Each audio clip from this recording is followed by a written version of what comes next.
what happens with candidates is that they get externally defined, very often initially by the media.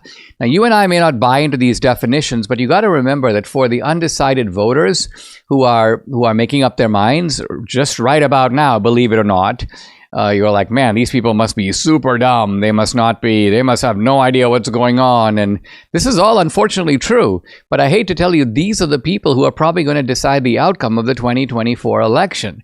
You can call it an indictment of democracy if you want, but that's kind of the way it is. Now, for these people, they have been subjected not really to Trump and not even really to Harris, but to the masked Trump and the masked Harris. And what I mean by this is that the media, the mainstream media, has invented a cartoonish negative portrait of Trump. That's the Trump mask. And what is the Trump mask? Trump is wearing like this Halloween mask of being like an ogre.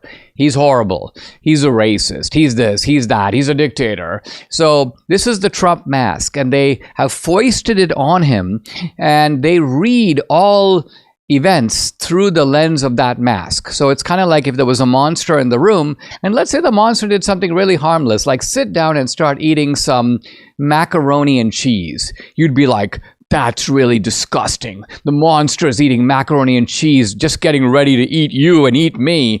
So in other words, you interpret even benign data in the light of this monster theory. And that's basically how they've been reading Trump. Trump goes to McDonald's. Oh no, it's disgusting. It's a stunt. It's insidious. He's trying to conceal his true character. This is the Trump mask. But what's happening is the Trump mask is falling off, because for the ordinary guy, they just see Trump, and they see Trump kind of in his own zone.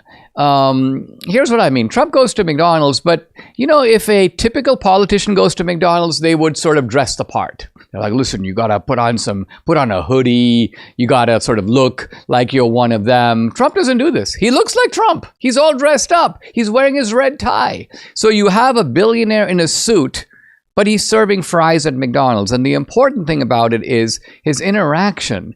Look at the 20-something guy who's actually teaching him how to make fries.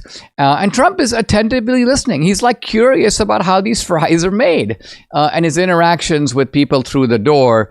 Again, you know, the left is like, well, this is all a stunt. You know, this is all staged, Dinesh. And I'm like, staged? You mean Trump doesn't really work at McDonald's? It's staged? Really? Are you saying he needs permission from the manager at McDonald's to like run for president? Is he gonna have to put off his campaign because the manager won't let him do it?